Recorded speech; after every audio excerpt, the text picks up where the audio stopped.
Okay, let's go.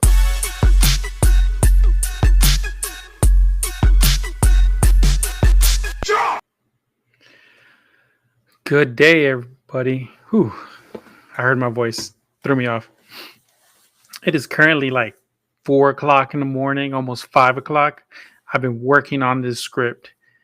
It took me a lot longer than I'd like. It's because I've been busy. My mind, the ADD has been kicking real bad. So I've been teasing it. I've been letting y'all know we are going to be talking about certain people. And I don't know how else to put it. But these people are the divine, the deities, the old gods, the Aztec mythology, the one and only Los Dioses Azteca. I can hear my voice. Let me pause that real quick. Bam. Okay, that's better. Whew. Okay. Oh no. I think I paused. Did I pause it? Does that control this? I don't know. Anyways, I guess I got to leave it on. So let's begin.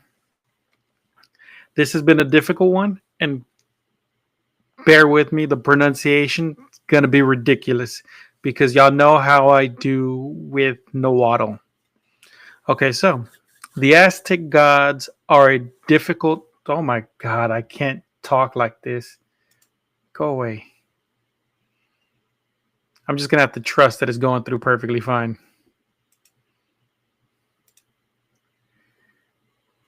Hey, what's going on? Sorry, I didn't see you coming on there. I don't usually have the chat up. I'm going to cut this out actually because this is part of the episode.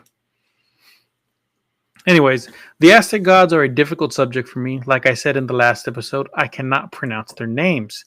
I cannot speak Nahuatl, but I'm going to try my hardest to pronounce their names. The list of gods is extensive, around 200 gods and deities. The Aztec or the Mexica placed these gods and deities into three, my nose tickles, into three different categories.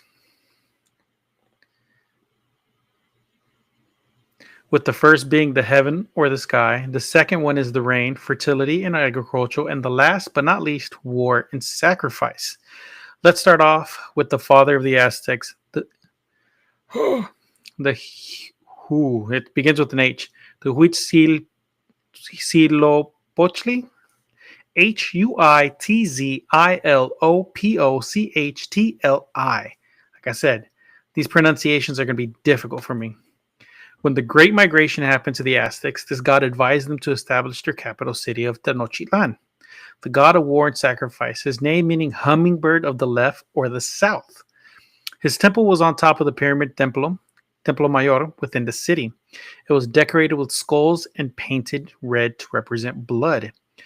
His appearance was that of a hummingbird or a warrior wearing a helmet adorned with the feathers of hummingbirds. He wielded the fire deity Xiuhtli, Xiuhcoatl, Quatl. That's the only part I got right, as a weapon, which made him also be regarded as the fire god. Since being the god of war, the Aztecs made frequent sacrifices to him. Legend says that those that have died in battle or women who died in childbirth are said to become a part of his group for 4 years before being reborn as hummingbirds. The Aztecs, before settling in their homeland of Tenochtitlan, had left Aztlan, Aztlan, the original home of the Aztec, where they lived under the rule of an elite people known as the Azteca Chico Mostoca. The god, oh my god, the god Huitzilopochtli had advised them to abandon this place and to find a new home. He also told them that from that day forward, they should call themselves the Mexica. I'm going to refer them as the Aztec, but that's why in some of my posts and some of the things I always put the Aztec / Mexica. He had guided them to Malinalco under the charge of his sister Malinalchotli. The Aztecs or the Mexica resented her ruling and had asked Huitzilopochtli for further assistance. The god then proceeded to put his sister to sleep and ordered them to leave. When she stirred from her slumber and realized that she was alone, she became angry and desired revenge. In her rage, she birthed her son named Copil.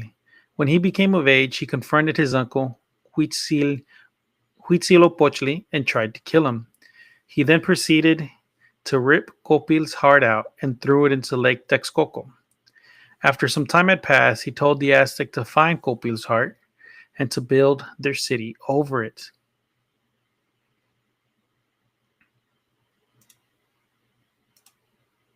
Okay.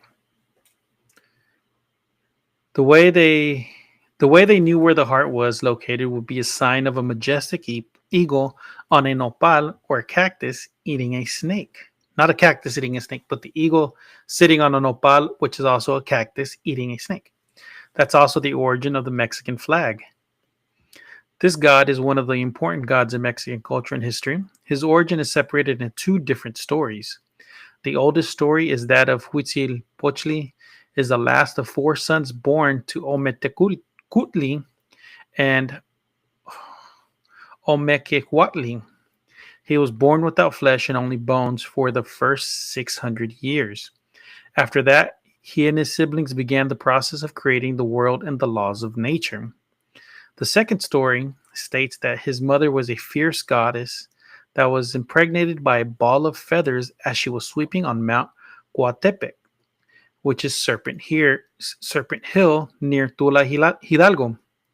Her other children were enraged by this, the 400 brothers and sisters, known as Sentsonuetsuna, and the female deity Koyolokwaki. Jesus Christ, man. I chose a good one, right? The brothers all formed one being, which is Centzonuitzuna, and the female deity, one sister, Coylxauhqui. Whew, that is a lot, isn't it? They conspired to kill her. As they were conspiring, Huitzilopochtli burst out of his mother's womb, clad in full warrior armor. Defending his mother, he proceeded to behead his sister, whose body lay at the foot of the mountain, and he also chased off his brothers, who became the stars in the sky. So if you go to the temple of this god, the stones and the monuments below represent his sister's body. In some mythology, he is seen as a representation of the sun and his siblings as the stars and the moon in the night and the moon in the night sky. The Aztecs believed that this is why the sun chases the moon and the stars, giving us night and day. That's why his temples are everywhere. He was one of the main gods, remember. They also made tribute to him for the blessings of a new day to give him strength, for if he does not have enough strength for the chase, they will destroy his mother and also the world. Earlier I had mentioned sacrifices. Let's elaborate on that next. Since he was the god of war, he demanded both ritual and self-sacrifice. To self-sacrifice was to do what is known as bloodletting, no matter your social status, age, or gender. Animals were also used for private sacrifices, but for the ritual public sacrifices, which was more important, it was normally prisoners of war. It was done with great pageantry, being paraded around town, ending at the top of the pyramid, done by a high priest. The way they acquired these sacrifices were due to the fierceness of the Aztec warrior and their ability on the battlefield to only wound and not kill their enemies, because they were needed for a higher calling. Now, the Aztecs were a feared warrior race. They were a tribe of warriors. They had great abilities. They were able to disarm and bring in their enemy effectively. The act was done with a ceremonial dagger that the priest would use to remove the still beating heart of the sacrifice, and they would hold it up high to show the god their tribute, thus giving him strength to continue the fight to keep his siblings at bay, making blood the powerful source of energy. So let's move on to the next one, because we got like 4 or 5 to cover. I'm not going to try to rush through it, but I do eventually want to go to bed. So let's begin. The next deity is Xolotl, Xolotl, I've mentioned something similar, the Choloscuincle, Mexico's oldest breed of dog, the good dog that guides the souls of those that have passed to the other side. In the last episode, I noted that the Cholo dog used to be sacrificed when someone passed to be able to guide them to the other side. This is the dog. This is the god that created the dog. Chotlo is the twin brother of Quetzalcoatl, being the canine twin son of the Virgin Chimalman, the personification of Venus. He is the personification of Venus, the evening star, and associated with the heavens fire. Another creature named after this being is the axolotl, the salamander, the god of fire and lightning, his children being twins, monsters, death, misfortune, sickness, and deformities. The sinister god of monstrosities wears the spiral twisted jewel and ear ornament of his brother, Quetzalcoatl. He was tasked to protect the sun from the dangers of the other side, which is Mictlan. As the twin to Quetzalcoatl, he carries his conch like, oh, that's a big word, Ecalcacoscaltlo. Ehecailacacozcatl. That is a long word, and I know I didn't pronounce it right. Or wind jewels. He accompanied his brother to Mictlan, the land of the dead, to retrieve the bones of those who inhabited the old world to be able to create new life for the present world, which is how the Aztecs believe we came to be. This deity is what guides the sun through the night. The way it is believed to work is that he guides the sun to the underworld, protecting it as they travel. This god or deity is also blind due to the fact that at the beginning, all the gods sacrificed parts of themselves to the new sun, but he withdrew from his sacrifice. He began to weep, so much so that his eyes fell out. The story goes that when the sun was created, it did not move. The wind god, angered by this, began killing the other gods to make the sun move. Now, I said they self-sacrificed, right? They didn't stop it. They didn't do anything. They allowed it to happen because it was going to make the sun move. Chotlo, fearing this, transformed into a corn plant with two stalks, which is known as Xolotl, Xolotl, a double maguey plant, which is Mexotlo, and the axolotl. This becoming known as the Master Transformer. He was the master of disguise. Doing this made him into that, right? In the end, though, he was discovered and killed. He is often depicted with the head of a dog, body of a skeleton, with reverse feet. The body is adorned with the chest plate of his twin. Other incarnations are the Choloscuincle or the axolotl. That's number 2 down. I feel like I'm going through this a little too fast. I got to slow my pace down a bit, you know? Next up from the pantheon of the Aztec gods and deities is Chotlo's twin, the most known god of this mythology, Quetzalcoatl, the feathered serpent. That almost sounds like a wrestling intro. This god is seen as the god of agriculture, depending on what source you look into. He's also the god of wind, rain, and the bringer of knowledge, inventor of books. Closely associated with the rain god Tlaloc, depending on the culture, he was also the god of the morning and evening stars. In the Tula culture, that was in the 9th through the 12th century, and then from the 14th through the 16th century, he was the protector of goldsmiths and other craftsmen. Being the morning star and the evening star meant that he was associated with death and rebirth. Like I mentioned earlier, he and his brother went to the land of the dead, Mictlan, to collect the bones that he anointed with his blood to create man. That's also why the Aztecs were also called the children of the sun or the people of the sun. This kind of mentality can also be seen in Native American culture. In the Navajo belief, the sun is a male named Johanai, Johonaiei, along with the moon Tlehonai, Tlehonaaei. Now, That's the female. Now, I got to put this preface this in there. I do not speak any of these other languages. So if I got it wrong and the pronunciation is wrong, do not come at me. I'm dumb. Okay. I just got to put that out there right now. Believing the sun to be the most powerful deity amongst all creation here on earth and in the universe. With that belief, many tribes call themselves people of the sun. The Wampanoag nation are the people of the first light. The people of the Tabegwach band of the Ute tribe are the people of the Sun Mountain. I can rattle off a few more names, but another reason I keep saying this, this is another reason that I keep saying we are one people, is that we may not believe the same thing, but if you dig deep enough into the root of our world, it's all the same. You know? That's why I keep saying we are one people. We are not to be divided. We are one.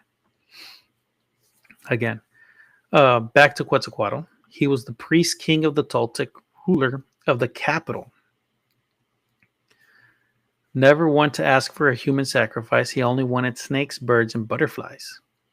Then one day, the god of the night, Tezcatlipoca, Tezcatlipoca, drove him out with black magic. Once driven out, he roamed the coast of the divine water. Excuse me. Again, depending on the version you read about, he either immolated himself on a pyre, becoming the planet Venus, or he embarked on a raft made of snakes and sailed away over the eastern horizon. This is where things get a little dicey for the Aztecs. It is believed that this is the reason Hernan Cortez was able to invade Montezuma so easily, because he believed he was Quetzalcoatl returning from the east.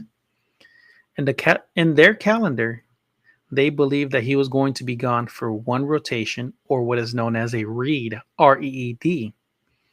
That's what they called it. And Cortez appeared exactly at the 1 year mark. Since he was closely regarded with Tlaloc, well, stop, I'll pause right there.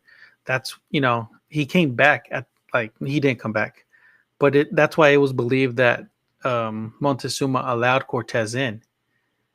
That's where the invasion first started, was because he was like, oh, he's coming in armor, the helmet and everything closely resembled what was believed that he looked like. So they thought he was a god returning.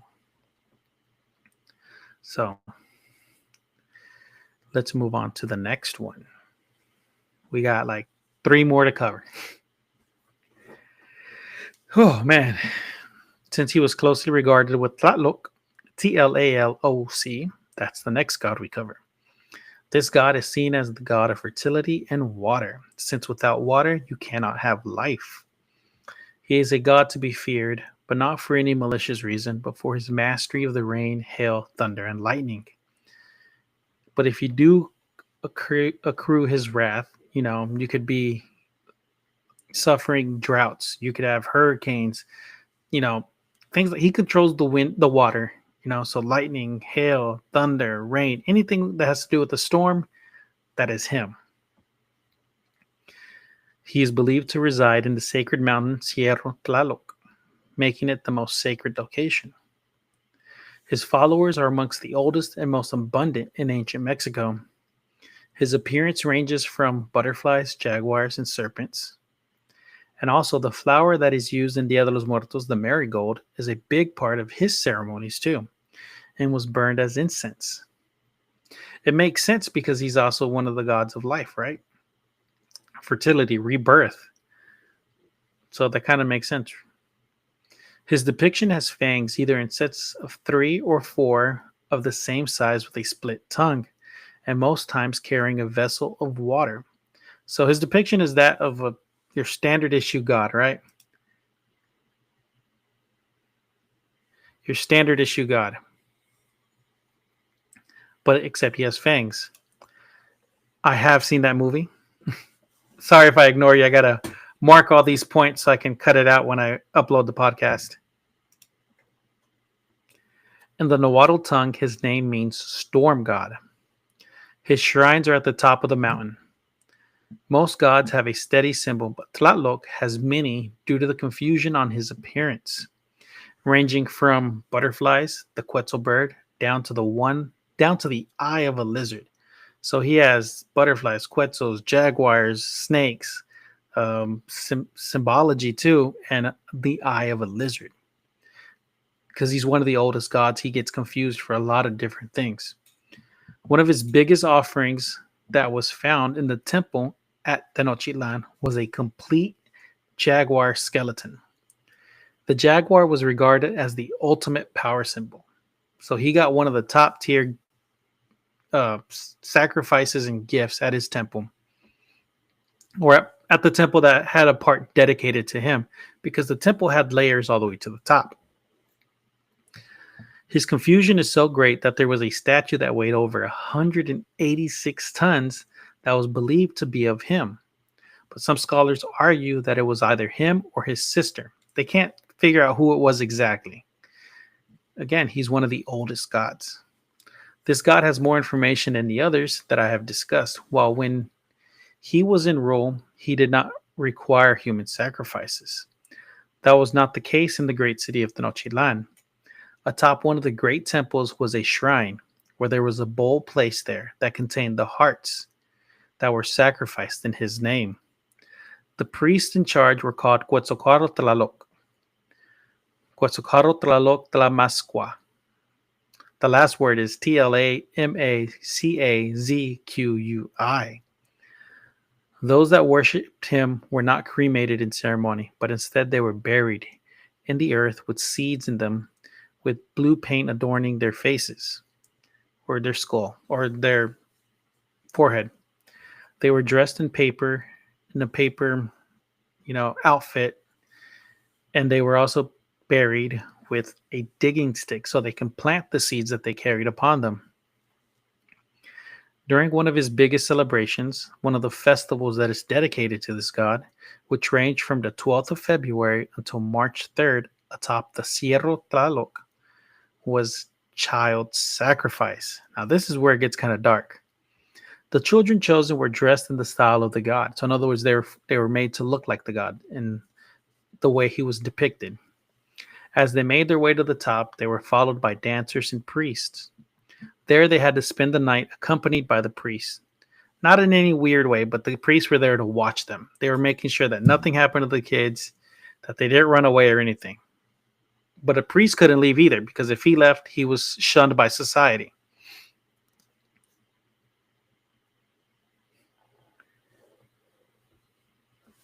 I'll get to that in a second. Though the kids were not usually of high society, when they were to be sacrificed, they were placed on flowers and feathers. Then they had their hearts removed by the priests. If they cried, it was seen as a positive sign that that year's harvest was to be bountiful. If the children did not cry, it was seen as a bad omen, which means that year their harvest were going to be horrible, which meant that a lot of people could die because, that's how they survived, was the harvest.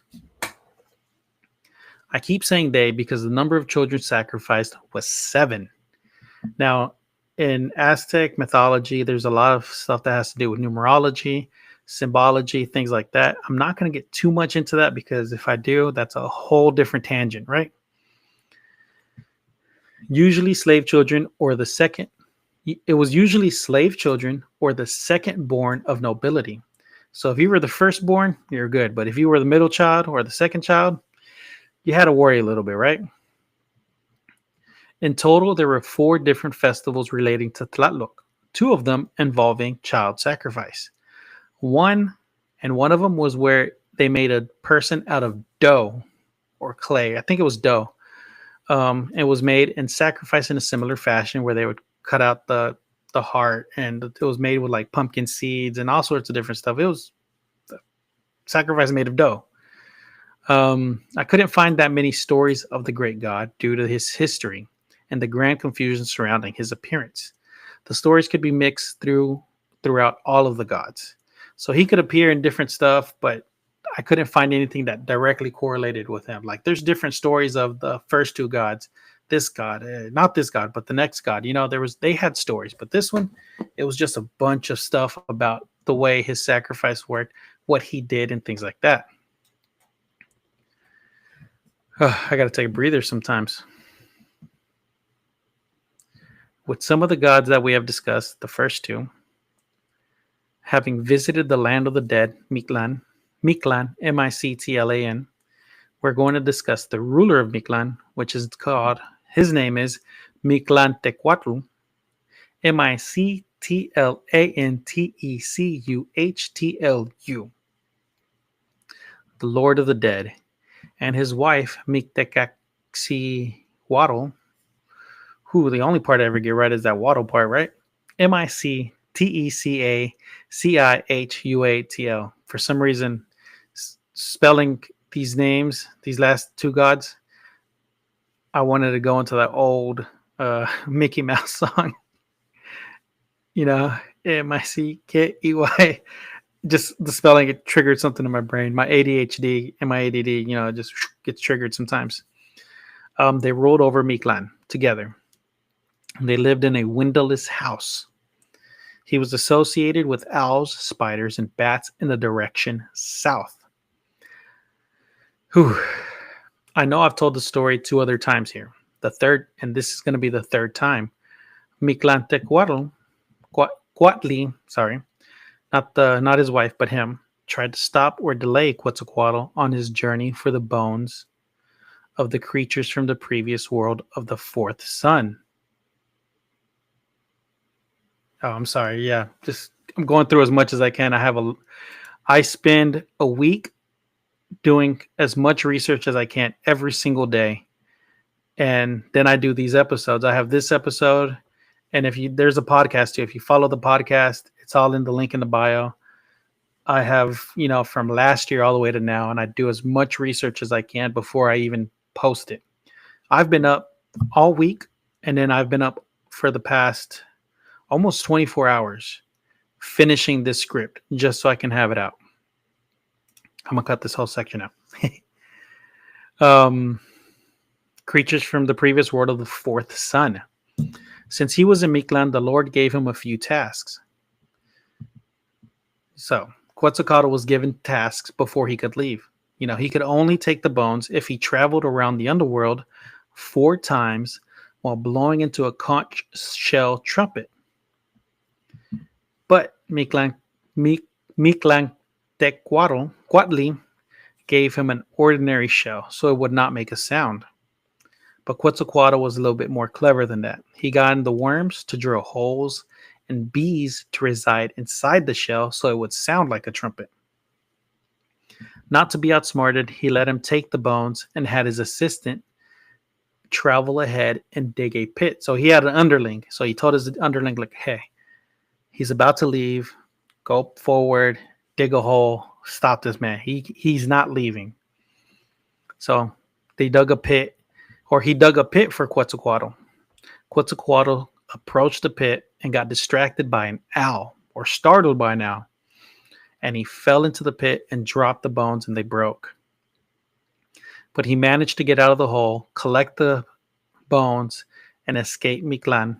He delivered the bones to the goddess, another name, Cihuacoatl, Cihuacoatl, where the bones were then mixed with his blood, and from that came the first man and woman, which is where we come from, according to the Aztec mythology. Oh man. He is another top tier god due to everyone destined to meet him one day. So no matter who you are, no matter your status in life or anything, you are destined to meet this god, the god of Mictlan, the lord of the underworld. There's only a few exceptions. The only ones to not meet him were those who suffered a violent death, warriors, mothers who died during childbirth.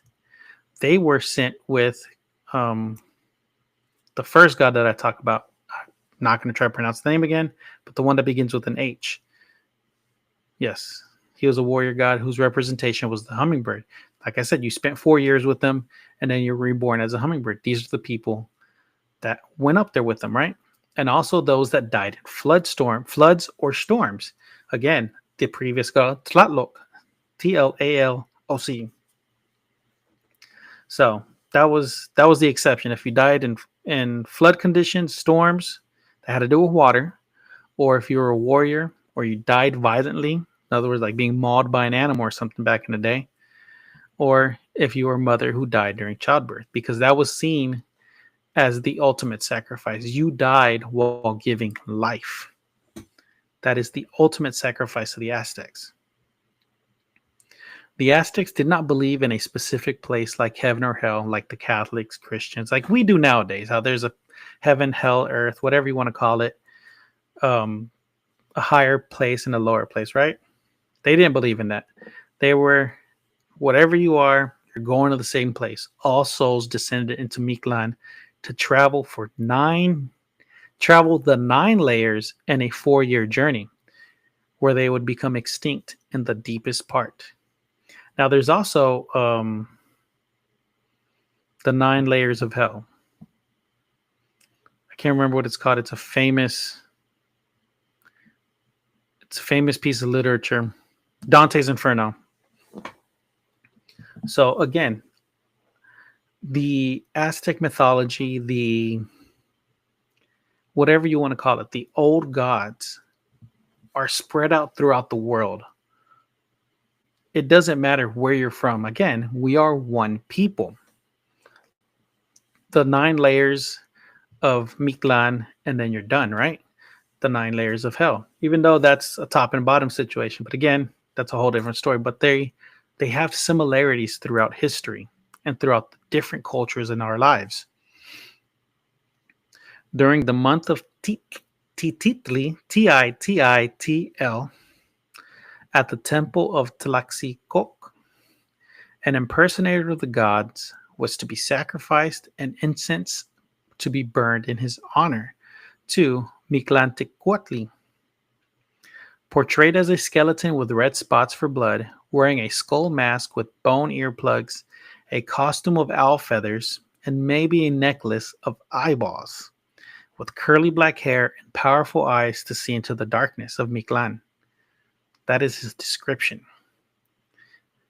There is a sculpture that was found known as the Disc of Death. It is a partially destroyed image of the god adorned with a pleated paper headdress. It's all made of stone, but that's what it's called, right? The face is that of a skull with its tongue sticking out. Again, depending on the historical references that you look into, it is said that a part of his ritual sacrifices included cannibalism, with human flesh being consumed in and around the temple.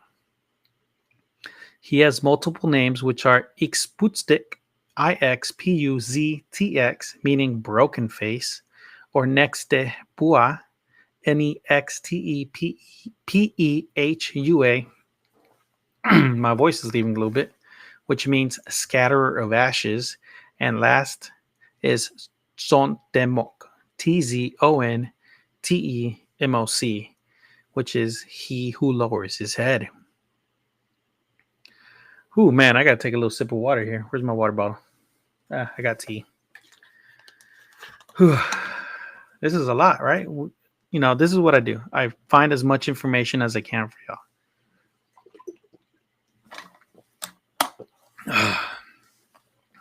Let's continue.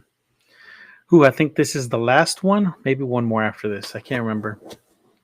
You know, I can't remember even though I just finished writing this script. But again, it's like 5:30 in the morning.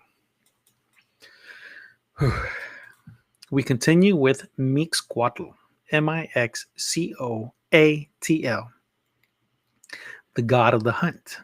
He was the deity to the Otomi people, Otomi, the Chichimecs, and others that claim to be descendants of the Chichimecs. Seen wearing a black mask with red and white pinstripes painted on his body, sharing similar traits with Tlahuascualpantecuhtli. That's a long one. Let me spell that one out. Tlahuascualpantecuhtli. Jesus. The Lord of the Dawn, God of the Morning Star. as well as his mother, which is Itzpapalotli, Itzpapalotl, goddess of infant mortality. He can be distinguished by his hunting gear and arrows, and often carrying a net or basket to carry his game in. Depending on the stories again, he was one of four children, born to the god Tonaquaticutli, Tonacatecutli, meaning the Lord of Sustenance, and Cihuacuatli, Chihuacoatl, the goddess of fertility and midwives. Him being the god of sorcerers, rulers, and warriors, they worshipped as the red aspect. He was worshipped as the red aspect of the god Tezcatlipoca. So that's a lot of different names, right? But Tezcatlipoca is the same as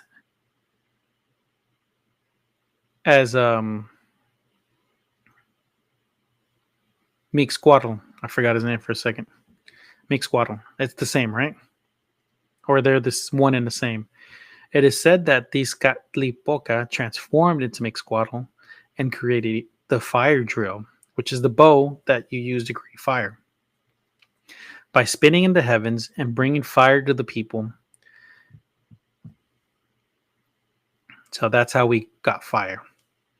Being the father to 400 sons known as Senson Huatznahua, Huitcnahua, who ended up having their hearts ripped out and devoured by Huitzilopochtli. We've come full circle with the first story, right? All the gods are interconnected. Being the main god, or I skipped the spot. I skipped the part. With a name that means cloud serpent. Being the main god of the Chichimecs and their descendants, he was later replaced as the main god by the Aztecs with his son Huitzilopochtli. The son of the war and sun god. His worship and sacrifices were violent. The hunters were dressed as the god.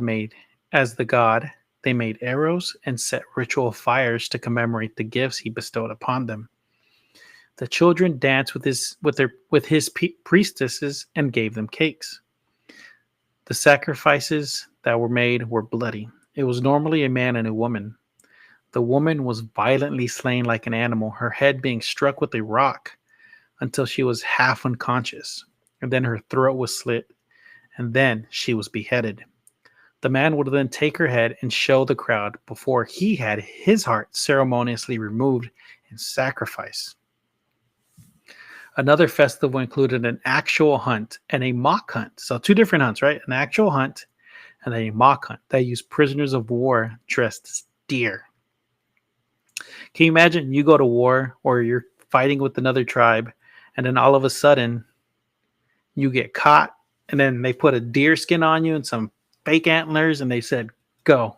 And now you're being hunted. To win this festival, there was a feast and another round of sacrifices. And this time it was impersonators of the gods.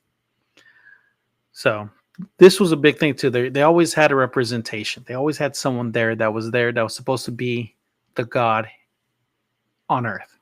They had god impersonators. Kind of like we have celebrity impersonators, but these are more important. One of the Nawa legends states that a pair of hunters, Mimimich and Xiuhnel, Xiuhnel, were out on the hunt one day, and they spotted a pair of two-headed deer. They chased the deer all day, unable to catch them. When they stopped to rest, two beautiful women joined them. Unable to resist temptation, Xiuhnel, Xiuhnel, made love to one of the deer women, who then proceeded to kill him. Running for his life, Mimimich started a fire and ran away. Unable to escape, the Itzpapalotli followed him. That was her name. He was saved by divine intervention when a barrel of cactus fell from the sky and pinned her to the ground. Mimimich led the fire lords to her and set her ablaze. and in her place was 4 flints. Mimich took the white flint, which contained her soul, and transformed into Mixcoatl, the great warrior hunter, which is how he came to be in one of these stories, right? And in another version of the story, it wasn't 2 warriors, it was 3 warriors, and they captured the two-headed deer. Mixcoatl went on a warpath with his catch, defeating all that lay before him. So this two-headed deer granted him power. He could not be defeated as long as he had this deer with him. Then one day it was taken from him, and he lost his power. Not all was lost, though. He did gain a son. The deer was stolen while he was conceiving Topilitzin Quetzalcoatl. So that's how he's the god, the father of a lot of these gods. We have covered a lot about the gods. We cannot cover all of them. There are around 200 different gods. But we have covered as much as we can, from Tlaloc, the rain god, Huitzilopochtli, the god of war, Quetzalcoatl, the feathered serpent, Mictlantecuhtli, or Tecuatl, the lord of the underworld, and finally, we ended with Mixcoatl. Essentially, the king of the gods, the first of all the other ones we talked about. So without him, there wouldn't be these other ones, right? It's also the same thing in Greek and Roman mythology, how there's Zeus, but he had a father. Can't remember his name. Oh, my mind went blank on what his father's name was. I can't remember. It'll come to me eventually. No, my brain's, it's trying to make the connection, but I can't. The first one of all the other ones we talked about. The Aztecs had many beliefs. Their calendar was comprised of one solar year, which was 365 days, and a sacred year, which was 260 days, and 2 yearly cycles running parallel, producing a larger cycle of 52 years. It gets complicated, right? Because that's a difficult thing to understand. 365 days, which is 1 year that we have now. Then on top of that, they got an additional 260 days. And then somewhere in between that, there's 2 years running at the same time. They believed that there were 4 eras. The first destroyed by flood, which was the era of the water sun, followed by the sun of the earth, which was destroyed by an earthquake. Then the wind sun, which was destroyed by a giant, with only Quetzalcoatl remaining and creating us. Because if he remained, he went down to Mictlan, and then came back and created humans, the people, the first man and woman. And that leads us into our current sun, which is the sun of fire, which is said to end in either a large fire or war. Could this be the thing to come? Only those that are in tune will truly know what will happen. The earth has been destroyed by water, which is also in other cultures and stories like the journey of Gilgamesh or Noah's Ark, which are also 2 stories that are parallel to each other also. The earth has also undergone a massive meteor strike, which ended the dinosaurs. This could be seen as the earthquake that ended them, and soon after that, man came forth. Some could argue that the wind sun could be the eruption of the volcano of Tambora, and that created something known as the ash covered the earth, which created something known as the year without summer. Most of the world's great disasters could be argued that the Aztec predicted, which is why it was believed that when the calendar exited its last cycle, the world was set to end. Remember when a couple years ago, 2012, well, that's a long time ago, not a couple years ago, there was that whole thing like, this is when the Aztec calendar runs out. There's no more after this. This could be it. This is why it was believed that, because they had predicted so much up to this point. So we could be on borrowed time, waiting for the great fire or a great war. Nobody knows for sure, but all I have to say now is stay spooky, everybody. And until next time. And you know what? I'm finally going to go to bed. I will edit this in the morning. I'll see y'all next time, guys. And y'all in the chat, thank you for joining me. I try to answer y'all as best as I can, but I gotta push through with my script, guys. See you next time too. Bye. Ah.